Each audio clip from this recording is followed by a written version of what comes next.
Hey, are you thinking about making a move to Central Oregon, maybe buying some real estate here? Are you wondering what the heck is going on? Well, I'm going to give you an update, a real estate market update with all the numbers for what happened in June and also what has been happening in July since we're almost finished with July.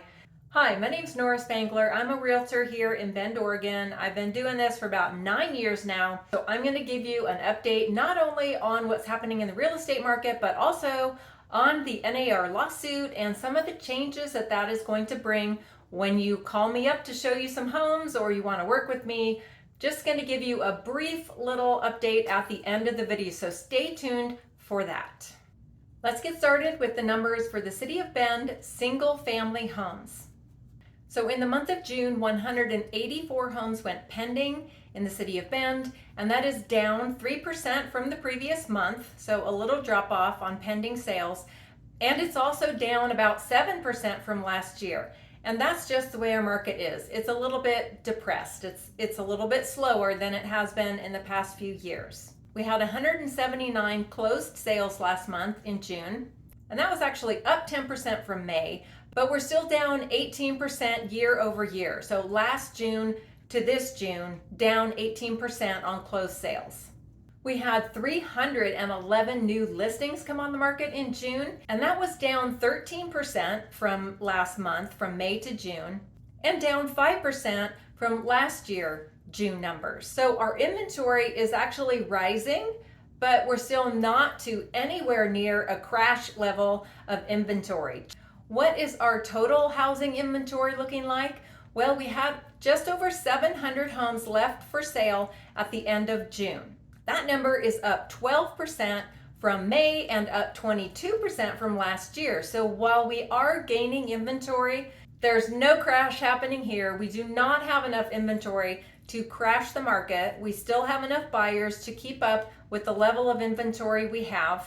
If we were looking at crashing, if you look back to the big crash in 2008, we would need to have about 2,000 to 3,000 homes on the market, an excess, a total excess without buyers to purchase them. And that is just not where we are right now. We have a decent amount of inventory, more choices for buyers, but not enough to crash the market. If you find these videos helpful and you think they're valuable, would you give it a thumbs up, hit that subscribe button, and then you'll get notified every time when I make a new video. In fact, we have about 4.5 months of inventory on hand at the end of June. So we're not quite to a balanced market. They say it takes 5 to 6 months of inventory to be balanced, so not in favor really of either buyers or sellers. And it would take 6 months or more to become a true buyer's market where buyers really have all the power. So we're not quite there yet, but we're heading a little bit in that direction. I think we're going to reach that balanced market point pretty soon. Median days on market, in other words, how long does it take to sell a home in Bend?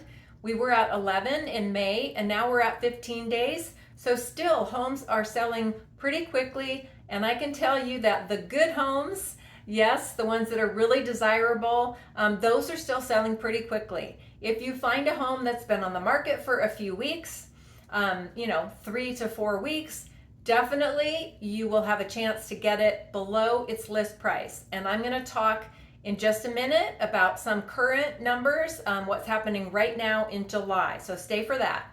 So here's the number that you've probably all been waiting for, which is what is the new median sale price for homes in the City of Bend, single family. Do you think it went up or do you think it went down? Put a comment down below. I'm curious to see what you think our market is doing. Well, I'm going to give you the answer anyway. So our median sale price went up again. It went up to $830,000 in the month of June. And that's about an 8% increase month over month. And we're at about a 2% increase from last June. So June of 2023, we've gone up just about 2%. So we're still gaining some value. And just to give you a little historical perspective, the pandemic really changed our home prices. And I know affordability of homes is a big topic right now. There's no one answer, there's no one solution, but I can tell you when the prices took a huge jump in Bend. So even through the beginning of the pandemic, 2019, 2020, our median home price was still under 500,000. But in 2021, it took a huge leap. In June of 2021, we jumped up to what seemed like an astronomical number. $715,000 was our median sale price. And it has wiggled up and down a little bit, but mostly it keeps going up. And now, as I mentioned, we are at $830,000 for the median home price, single family homes in the city of Bend. So let's take a look at some numbers for what's happening right now in July. All the homes that are currently listed for sale, and then also all the homes that have sold so far in July. So let's take a look at those numbers, because this is interesting. If you're really searching for a home and you want to know, can you get one for less than the list price? Out of 736 homes currently active listings for sale in Bend, 45% of those homes have taken at least one price reduction. And if you can believe this, there was a home that took a $1 million price reduction. Of course, it was priced at like $3 million and something, and now it's $2 million and something. So, but that's $1 million price reduction. So if sellers are really serious, they are reducing the price of their homes until it sells. So there are deals to be had. The average price reduction was $96,000 on current listings, and the median price reduction was $60,000. So that is a fair price reduction, and buyers have some negotiating room right now. Some homes have been listed for quite some time, and those are the ones taking those price reductions. So interestingly, the median listed price right now is just under $1 million, $999,995. So just $5 under $1 million. That's the median list price. But what do you think the median sale price has been so far in July? Yeah, it's not $1 million. And you know I already told you what it was last month. So what do you think it is for this month? Drop a comment with your answer and I'm going to give you some more information. So in the month of July, 114 homes have sold so far. About 3% of those sold above the list price. So that does still happen on occasion. 31 of those homes sold at the list price. And 66 of those homes sold for under their list price. And that's 57%. 57% of the homes that have already sold in July have sold for less than their list price. So yes, I think it's a great time to be a buyer. You can negotiate. And yes, interest rates are high, but think about negotiating for some money to come back to you from the seller to help you buy down your interest rate. There are lots of options and lots of ways to negotiate right now. And what do you think that median sold price was so far in July? Well, it's just a tiny bit under what last month's was for June. So it's $820,000 so far this month, but we have a few more days in the month. So it could go up, it could go down. I will let you know next month when I do my market report. So where are interest rates headed? When is the Fed going to drop their interest rate? Well, the experts are saying probably in September. They didn't do it in the July meeting. Their next meeting is in September.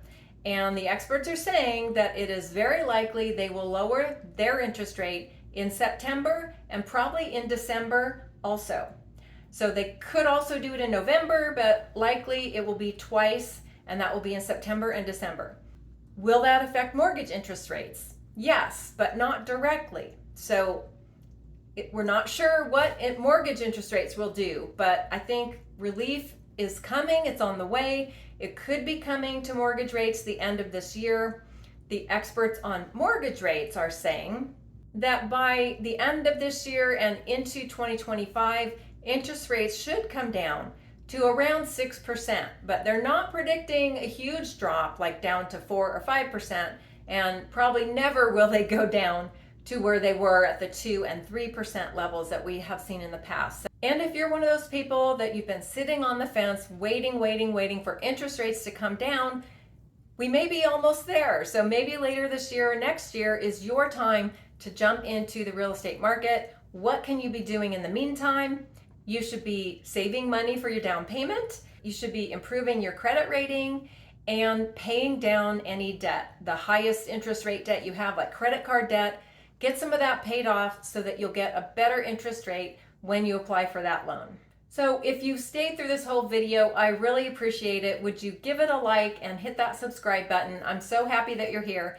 And I want to inform you about the big event that's going on with the National Association of Realtor and the lawsuits.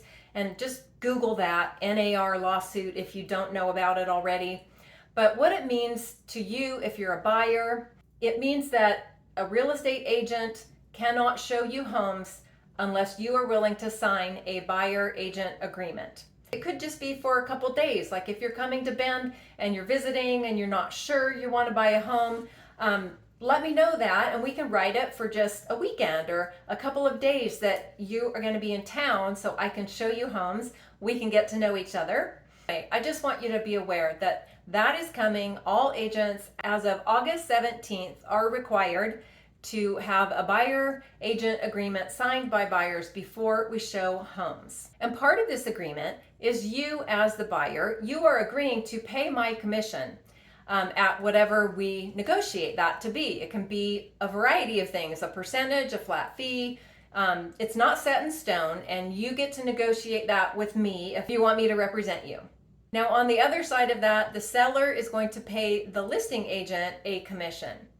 And they may or may not be able or willing to share that commission and help pay part of my commission. I know this gets really confusing.